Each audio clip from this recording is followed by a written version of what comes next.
They said I was too old to matter, so I quietly took back every dollar, every dinner, every decade I'd given away, without asking for anything in return. What I discovered next about my home, family, and myself will shake everything you think you know about loyalty, silence, and second chances. It begins the night I stopped saying yes. I keep a jar of yellow buttons on my windowsill. I've kept it there for 41 years. Most people who notice it assume it's decorative, something to catch the afternoon light, a grandmother's quirk. But every button in that jar belonged to a coat, a dress, a shirt that someone I loved wore through a season of their life and then outgrew. My husband Vernon's Sunday blazer, my son Patrick's first Little League uniform, my granddaughter Lily's Easter cardigan, the one with the lace collar she hated and I adored. When something wears out in this family, I save what's left of it. That has always been my way. My name is Dorothy Caldwell. I turned 73 in March, the same week the dogwoods bloomed early on account of a warm spell. I live in the house I've lived in for 38 years, a craftsman bungalow at the end of Sycamore Lane in a small Tennessee town called Hatchet Creek. I know every creak in the floorboards. I know which window sticks in July and which draft finds you in December if you sit too close to the east wall. This house has held more of my life than any other place on earth, and I have held it in return patching, painting, paying taxes twice when the bank made errors and twice when it didn't, because that is what you do for the things that shelter you. After Vernon passed 11 years ago now, a Wednesday in October, with the leaves just turning, I became the kind of woman people describe as remarkable for her age. That phrase, I have learned, is a polite way of saying, "We are surprised you're still useful." I planted the garden every spring. I hosted Thanksgiving for 15, sometimes 20, sometimes more. I drove my son Patrick's children to school when his wife Claire had her back surgeries. Both of them, and I never once mentioned it again, because I didn't want gratitude to feel like a debt. I baked casseroles for neighbors I barely knew. I wrote birthday cards by hand in my slanted old cursive. I simply kept showing up, the way women of my generation were taught to do, quietly and without fanfare, as though presence itself were a kind of invisibility. Staying useful, my mother always said, is how a woman earns her place. I believed her for 70 years. Then I stopped. It started the way most things in a family start, not with a bang, but with a chat message I was never supposed to see. My granddaughter Lily was getting married in the spring to a young man named Cooper, who works in finance and uses the word curate to describe everything from his coffee to his social life. I adore Lily. I held her the night she was born, when Patrick called me at 2 in the morning, voice cracking with new father terror. I drove 4 hours in the dark to sit in that waiting room, and when they brought her out, I counted her fingers twice just to be sure the world had gotten it right. I would have done anything for that girl. When Lily's engagement party was being planned, I offered what I had. I had been careful with Vernon's life insurance money, careful the way women are careful when they know there won't be more. I'd set aside just over $22,000 in a savings account. I privately called the family account, which is to say it was my money that I'd mentally assigned to whoever needed it most when the time came. The time had come. I called Patrick and told him I wanted to pay for the engagement celebration. Something lovely, something she'd remember. He thanked me, told me that was incredibly generous, and said he'd loop me in on the planning. He did not loop me in on the planning. Over the following 3 weeks, I sent 7 text messages and left 2 voicemails. I received 4 short replies. "We're figuring it out. So busy this week. We'll call soon," and 0 phone calls. I told myself they were busy. Young people are always busy. I understood busy. I had raised a child while working the front desk at a dental office for 22 years. I understood the particular weight of a life that asks more than you have to give. I extended every grace I knew how to extend. Then, on a Tuesday evening in February, I was trying to forward a photo of the camellia bush to my friend Norma the Pink, one that blooms every winter, like it's trying to make a point, and I accidentally opened the wrong message thread. It was Patrick's family group chat, the one that didn't include me, the one I wasn't supposed to know existed. The first message I saw was from my daughter-in-law, Claire. "Does your mom have to come to the venue walkthrough? She'll just make it weird." Below that, my son, "She won't understand the aesthetic. Just tell her the date changed." And then Lily, sweet Lily, whose fingers I counted twice, followed by 3 words she means well. I put the phone on the counter face down. I stood very still. Outside, the camellia bush pressed its blooms against the kitchen window, pink and oblivious and perfect. I picked the phone back up. I read it again in case I had misread. I had not misread. I turned off the screen and went to the jar of yellow buttons and held it in both hands for a long time, the way you hold something when you need to remember that you are solid, that you take up space, that you are real. I had a decision to make, and for the first time in 73 years, I decided to make it slowly, deliberately, and entirely for myself. If you're finding this story compelling, please hit that subscribe button and give us a thumbs up. Your support helps us share more important stories like this one. Now, let's continue with what happened next. I did not sleep that night. I lay on top of the quilt Vernon and I had picked out together at a craft fair in Gatlinburg, a double wedding ring pattern, because the vendor said it was traditional, and we were newly married and still amused by tradition. And I stared at the ceiling and listened to the house settle around me. Old houses have a language. A creak in the east corner means rain coming. A low moan from the hallway means the temperature dropped 10 degrees since sundown. That night, the house was speaking steadily, as if it understood that I needed company. I thought about Claire's message. She'll make it weird. I turned those 4 words over in my mind, the way you turn a pebble in your hand, feeling for its edges. I tried to be fair to Claire. She had never been an unkind woman, not overtly, not cruelly. She was the kind of person who speaks pleasantly at Christmas and sends cards on time and volunteers to coordinate the school fundraiser, because it gives her a reason to be in charge of something. She had always treated me with a particular brand of courtesy that felt more like management than warmth. I had accepted this because I understood that I was not her mother, and that loving Patrick was not the same as loving his whole history, and that history was largely what I was. But it was Lily's response that stayed with me through the longest part of the night. Not the laughing emoji, I could explain that away. Young people use those the way my generation said, "bless your heart," as punctuation rather than meaning. It was the 3 words underneath. She means well. The sentence you say about someone when you have already decided they are harmless but irrelevant. The sentence that closes a door without slamming it. I had given her my best decades, and to her, I was the sort of person who means well.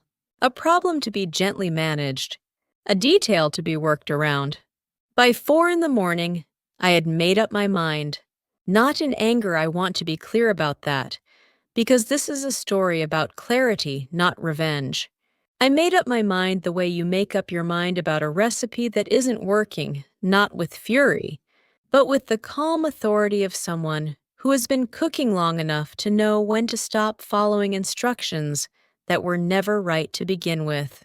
I got up, put on my robe, made a pot of coffee, and sat at the kitchen table with my checkbook and a yellow legal pad. I wrote down the number $22 to $400. Then I wrote down 2 columns. On the left, I wrote what I had intended: engagement party venue, catering deposit, floral arrangements, personalized keepsakes, a rehearsal dinner contribution. On the right, I wrote a single question: for whom? Not for Lily, who had already decided what she thought of me.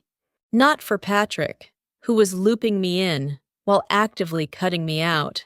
Not for Claire, who did not want me at the venue walkthrough because I would make it weird, which I now understood to mean that I would be visibly, unmistakably present in a way that disrupted the story they were telling about who this family was. A story, I realized, that they had been carefully editing for some time. A story in which I appeared only when convenient, in soft focus, with a casserole. I called the venue the following morning. The coordinator, a brisk young woman named Heather, expressed surprise when I canceled. I told her politely that my plans had changed.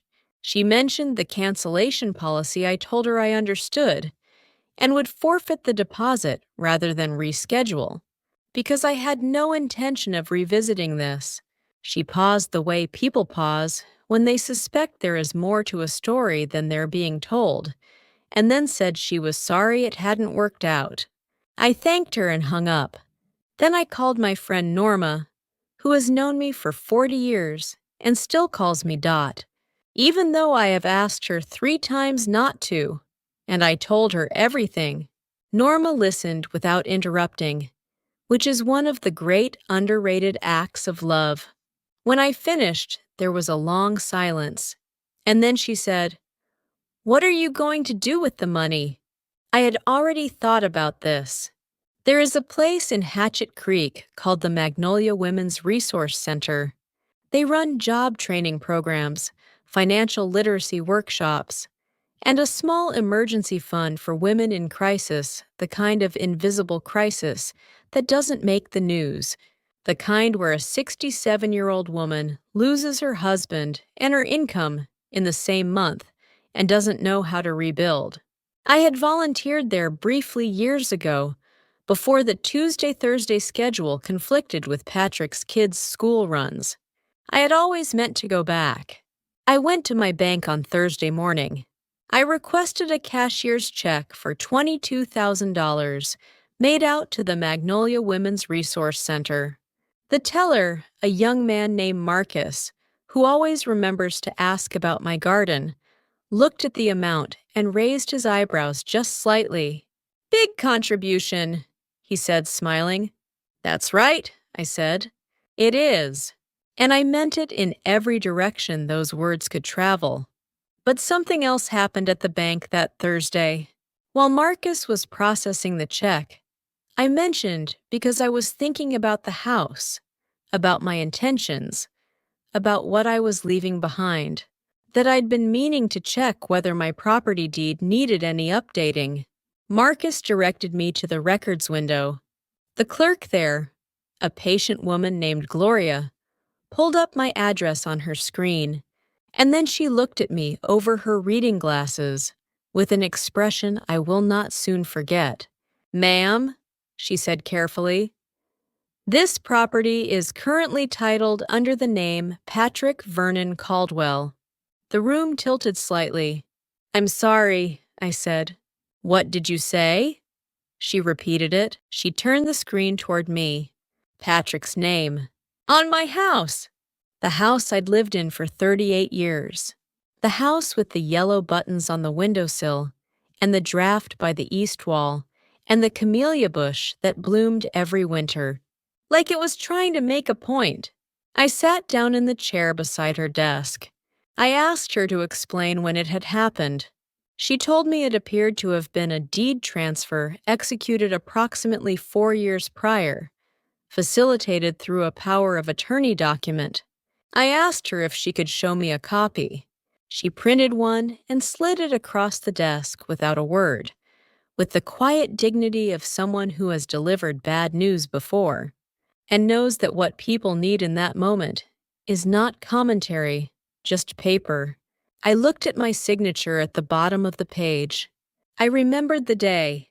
I had been recovering from hip replacement surgery, and Patrick had come by the house with a folder of paperwork, something about refinancing the homeowner's insurance. He had explained some administrative process that required a signature while I was technically the primary resident. I had signed without reading. I trusted him. He was my son. I thanked Gloria. I folded the copy into my purse.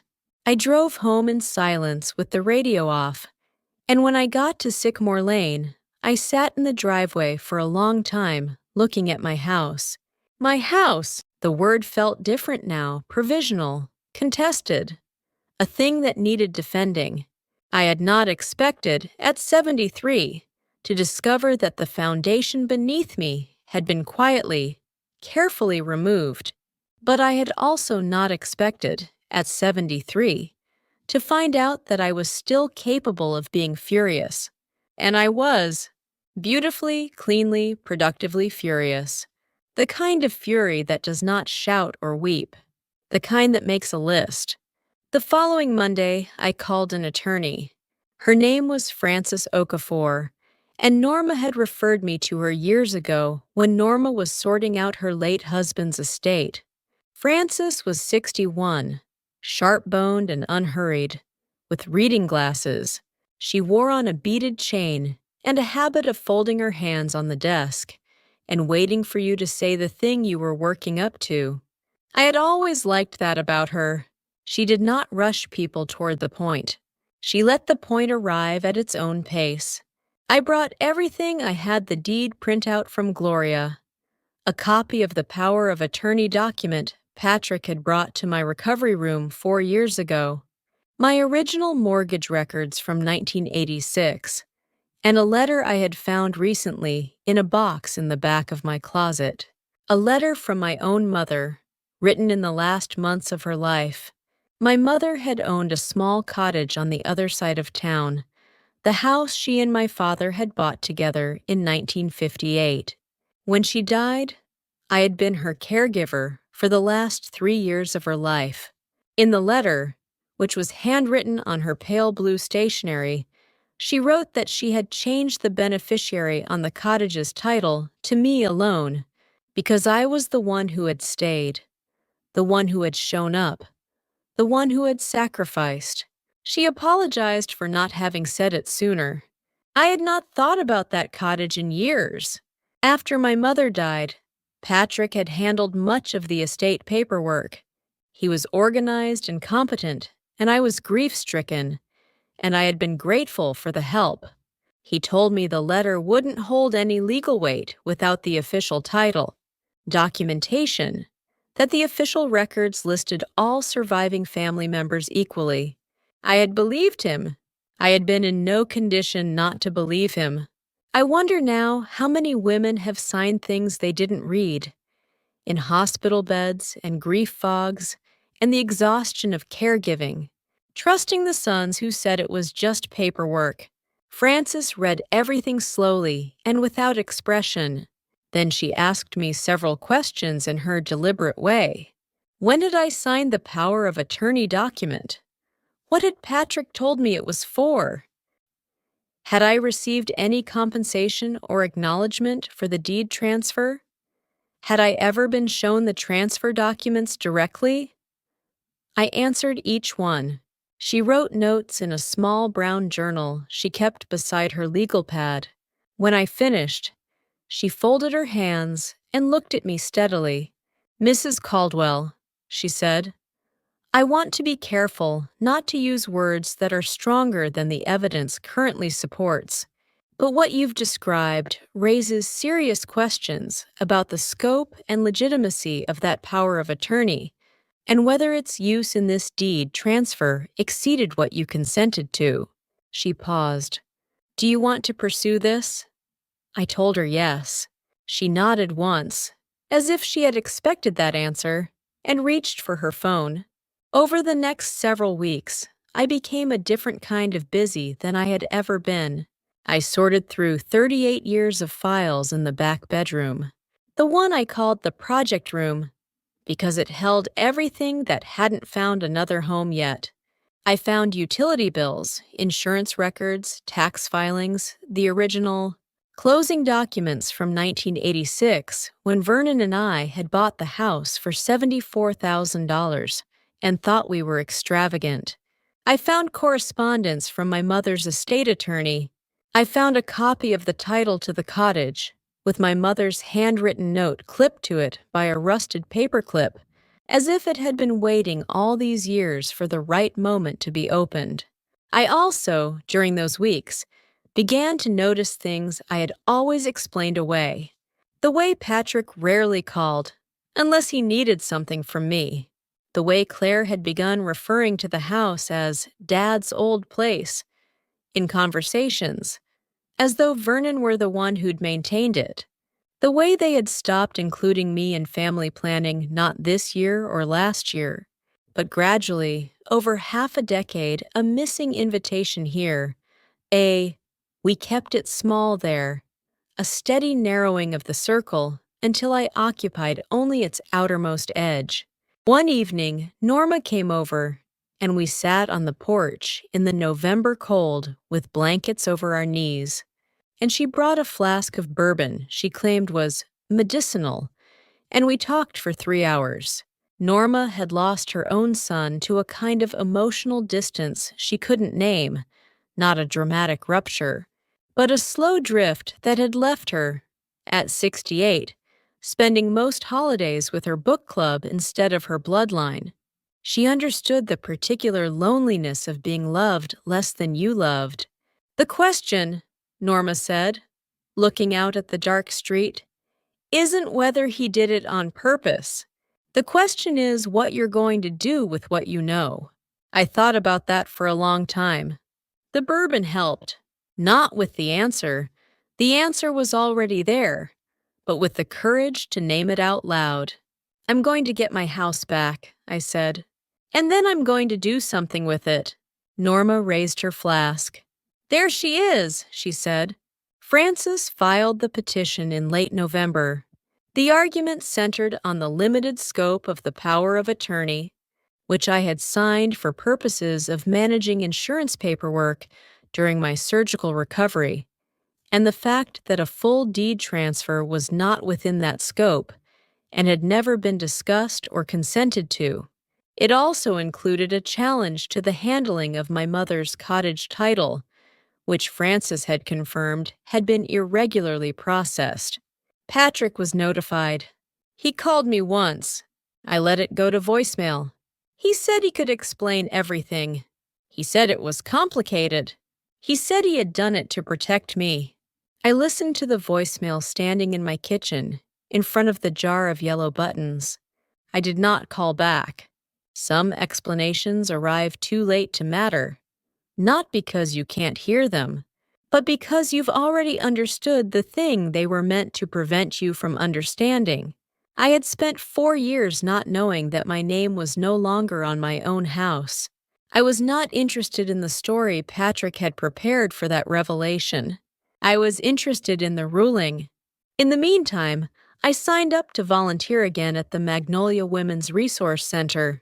I went on the first Tuesday of December, introduced myself to the new director, a young woman named Sasha, who had grown up in Hatchet Creek and come back after graduate school with a master's degree and more energy than seemed reasonable, and told her I had some time and some experience and whatever skills she could use. Sasha looked at me the way people look at something they weren't expecting to find useful, and then realize is exactly what they needed. She asked me if I'd be willing to run a weekly support circle for women over 50 who were navigating major transitions: divorce, widowhood, job loss, family estrangement. I said I would. I was, after all, very qualified. The hearing was set for a Thursday in late January. Frances had advised me that deed disputes resolved through limited power of attorney challenges often settled before reaching full trial, particularly when the circumstances of the original signing were clearly documented and the transfer had occurred without the grantor's explicit knowledge or consent. She was correct. 2 weeks before the hearing, Patrick's attorney contacted Francis with a settlement proposal. Patrick would agree to revert the deed to my name. In exchange, I would agree not to pursue further action regarding the cottage estate or any other prior financial matters. I did not feel victorious when Francis called to tell me. I felt something quieter and more complicated than victory.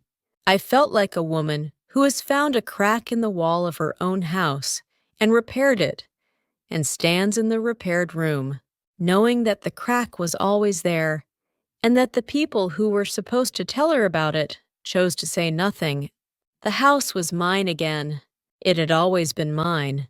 But the knowing of what had been done and not done with it was now also mine. And that was heavier to carry than I had expected. I told Norma on the phone the afternoon the agreement was signed. She said, "Good," with a firmness that felt like a door shutting properly on something that had been left ajar for years. Then she said, "Now what?" I told her the dinner. Norma helped me plan it. The idea was simple, in the way that the most necessary things are simple.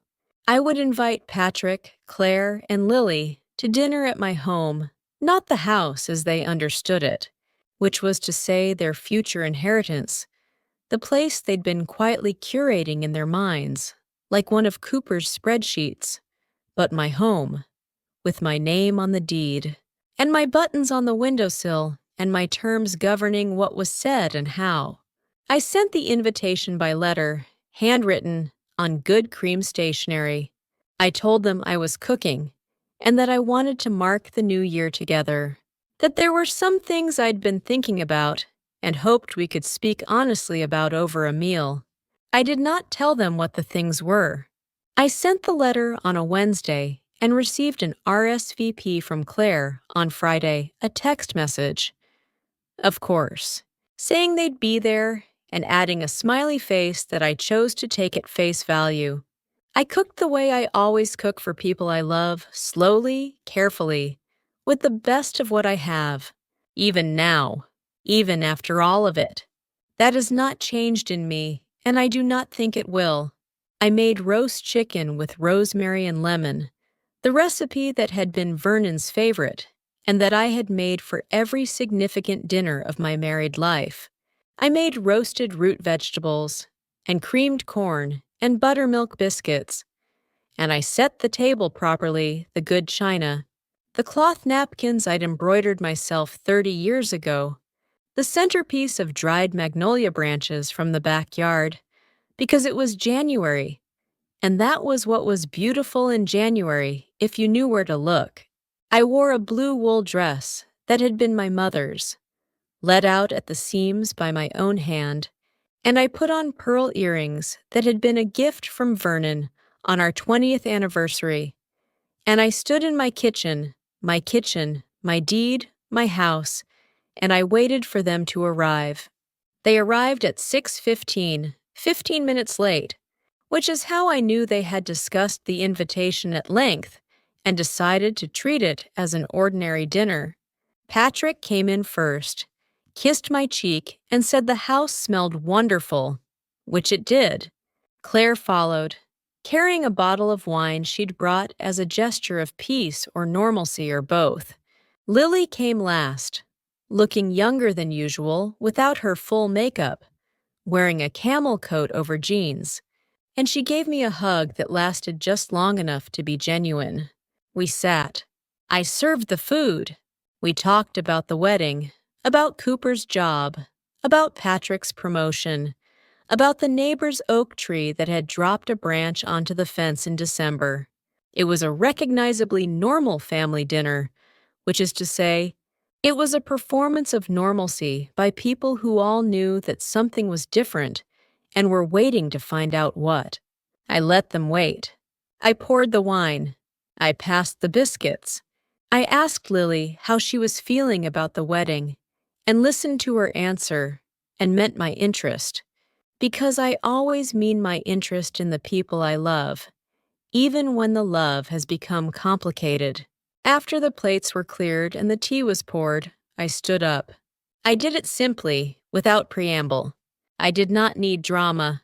I had spent 6 decades learning to make a point without raising my voice. I said, I want to talk with all of you about a few things that have been on my mind, and I'd ask you to let me finish before responding. Patrick looked at the table.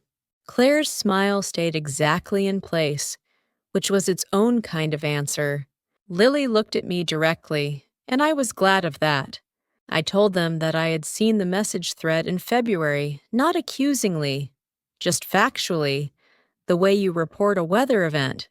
I told them what it had felt like to read it, again without drama, simply naming it as a real experience that had happened to a real person, which was me, their mother and grandmother, sitting at this same table.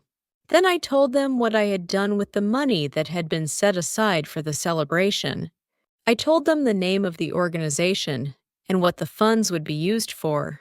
I told them this not to punish them, but because I thought they should know where that particular investment had landed. Then I laid the deed on the table. I told them it was back in my name, and I told them how it had come to be otherwise, and I told them I was not interested in relitigating the past in this room, but that they should understand that I had always known more than I said, trusted more than I should have, and given more than I had ever been asked about. I said, I'm not angry tonight. I am clear. Those are different things, and I want you to understand the difference. The room was very quiet. Patrick's jaw moved once, as if he were beginning to speak, and then he stopped. Claire stared at the tablecloth with an expression that was somewhere between shame and the particular defensiveness of someone who has been caught doing something they told themselves was reasonable. Lily was crying, quietly, without covering her face, which is a kind of honesty I have always respected in her. I sat back down. I poured myself more tea. I said I made apple cake for dessert, and we ate it, all 4 of us, in the kind of silence that isn't empty, but full of the specific, unignorable weight of things. Finally said, finally real, finally out on the table with the good china and the embroidered napkins and the magnolia branches in January. We ate the apple cake. It was, if I say so myself, very good. Spring came, as it always does, without asking permission. The dogwoods bloomed again later this year, properly timed, and the camellia that had pressed its face against my kitchen window. All winter finally gave way to new growth and returned to being a bush rather than a statement. I planted tomatoes in the back garden and put in a row of zinnias along the fence because zinnias ask very little and give a great deal, which I find to be an admirable quality in a flower and in a person. Frances finalized the last of the paperwork in April.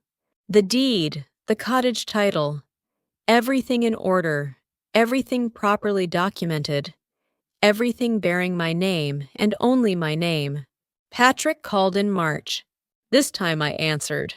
The conversation was not easy, but it was real, which is the most you can ask of a difficult conversation.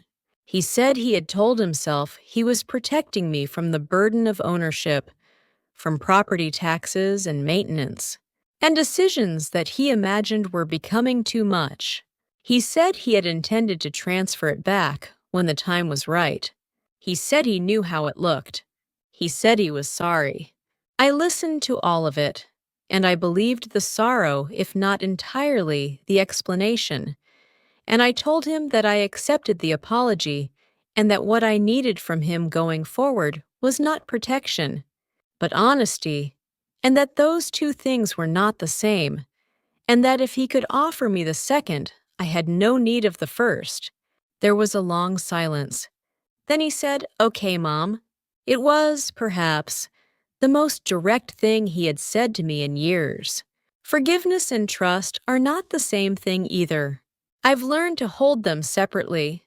forgiveness in one hand, trust in the other, and to know that one can be given freely while the other must be rebuilt slowly, like a good fence, post by post. Lily came to see me alone in April, on a Saturday, when Cooper was at a conference and she had a free afternoon. She brought flowers from the farmer's market ranunculus, orange and cream, in a brown paper wrapper, and she put them in the blue vase on the kitchen counter and then sat down at the table and folded her hands and looked at me the way she used to look at me when she was 8 years old and had broken something and was working up to telling me. I waited. She said, "I keep thinking about what I wrote in that chat." She means well. She shook her head. That was the worst thing I've ever said about anyone. I told her it wasn't the worst thing, but that it had stung because it was so efficiently diminishing 3 words that contained an entire dismissal. I told her I understood the pressure of wanting to belong to a version of a family that felt current and polished and forward-looking, and that in that version, grandmothers sometimes became set pieces rather than people. She started to cry again, and I let her, because sometimes crying is just the body's way of telling the truth before the mouth is ready. Then she reached into her bag and took out a small frame. Inside it, she had printed a photograph of the two of us from her 6th birthday party. I am laughing at something she has just said, and she is mid-laugh too, both of us entirely unposed, caught by whoever held the camera in a moment of pure, uncomplicated joy.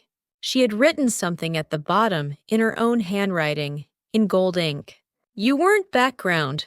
You were the story." I held the frame in both hands. I did not speak for a moment. Then I told her it was the best gift I'd received in years, and I meant it from the deepest part of me. These days, I wake early and drink my Earl Grey on the front porch, facing the street, because I am done with the back of things. Norma comes on Sundays, and we work through the crossword in pencil and argue about the answers, and sometimes get them wrong together, which is its own kind of right. Patrick calls more often now, shorter calls, more honest ones. Lily sends photographs from wedding planning. She asks my opinion now, genuinely, and I give it honestly. And sometimes she takes the suggestion, and sometimes she doesn't. And I understand that this is what it looks like when someone treats you as a person rather than a prop. The jar of yellow buttons is still on the windowsill. I am not going to stop adding to it. But lately, when I look at it, I see something different than I used to. Not the remnants of other people's seasons, but a record of my own.